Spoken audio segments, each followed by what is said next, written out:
पूरी दुनिया में ताजमहल को प्यार की सबसे बड़ी निशानी माना जाता है। रोमांटिक होने के साथ साथ ताजमहल रहस्यमय भी है। ताजमहल को मुगल बादशाह शाहजहां ने अपनी पत्नी मुमताज महल की याद में बनवाया था। ये बात तो आप सभी जानते होंगे। आज हम इस वीडियो में ताजमहल के ऐसे इंटरेस्टिंग फैक्ट्स बताएंगे जो बहुत कम लोग जानते हैं। जैसे ताजमहल में लाइट्स क्यों नहीं लगाई गई हैं, ताजमहल के 22 कमरे बंद क्यों हैं, ताजमहल बनाने वाले मजदूरों की हाथ क्यों कटवा दी गई थी, ताजमहल की मीनारें झुकी हुई क्यों हैं, ताजमहल के बगल में यमुना नदी नहीं होता तो क्या होता, ताजमहल के निर्माण में कितने रुपए खर्च किए गए होंगे। इन सभी सवालों के जवाब जानने के लिए वीडियो को लास्ट तक जरूर देखें।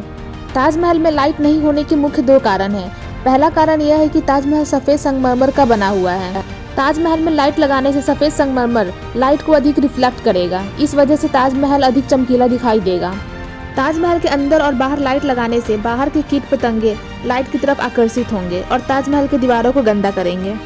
दूसरा कारण यह है कि किसी कब्रिस्तान या मकबरे में लाइट नहीं लगाई जाती। ताजमहल को मकबरा माना जाता है, इसलिए लाइट नहीं लगाई गई है। कुछ लोगों का कहना है कि जिन मजदूरों ने ताजमहल का निर्माण कराया था, शाहजहां ने उन मजदूरों के हाथ कटवा लिए थे ताकि वो दूसरा ऐसी इमारत ना बना सके। लेकिन यह बात बिल्कुल ही गलत है। यह सच नहीं, केवल एक अफवाह है। शाहजहां ने मजदूरों के हाथ कटवाने के बजाय उनको जिंदगी भर खाने और रहने के लिए धन दिया था। शाहजहां ने उन मजदूरों को अपनी जिंदगी भर काम न करने के लिए कहा ताकि वह कोई भी दूसरा ताजमहल ना बना सके। आपको जानकर हैरानी होगी, ताजमहल का निर्माण करने वाले सभी मजदूर आगरा के लाल किले के पीछे रहते थे। आज वह इलाका ताजगंज के नाम से जाना जाता है। यहाँ अभी भी उन मजदूरों के संतानें रहती हैं। ताजमहल के बगल में यमुना नदी नहीं होता तो क्या होता।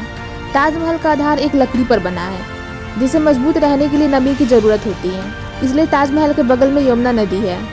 यदि यमुना नदी ना होता तो ताजमहल ढह जाता।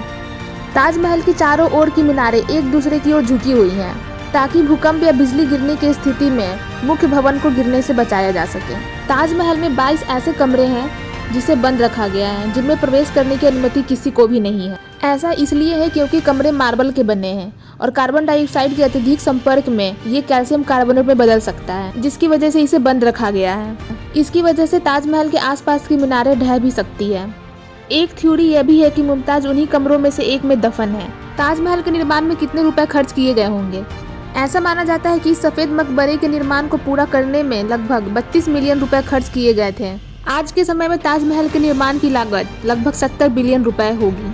ताजमहल को 40 से अधिक प्रकार के कीमती पत्थरों से सजाया गया है, जिनमें मोती, हीरे, पन्ना और नीलमणि शामिल है। ऐसा कहा जाता है कि शाहजहां सफेद ताजमहल बनवाने के तुरंत बाद काले रंग का ताजमहल बनवाना चाहते थे, लेकिन उनकी योजनाओं में उनके बेटे औरंगजेब ने बाधा डाल दी। ताजमहल को देखने के लिए एक दिन में 12,000 लोगों की भीड़ जमा होती है। इतने सारे लोग पूरी दुनिया में किसी भी इमारत को देखने एक साथ नहीं जाते हैं। ताजमहल कुतुब मीनार से भी ऊंचा है। हालांकि भारत में सबसे ऊंची मीनार को कुतुब मीनार कहा जाता है, जिसकी ऊंचाई 72.5 मीटर है और ताजमहल की ऊंचाई 73 मीटर है। आपको जानकर हैरानी होगी कि ताजमहल के सभी फव्वारे एक साथ काम करते हैं, जो कि बिना मशीन या मोटर के पानी फेंकते हैं।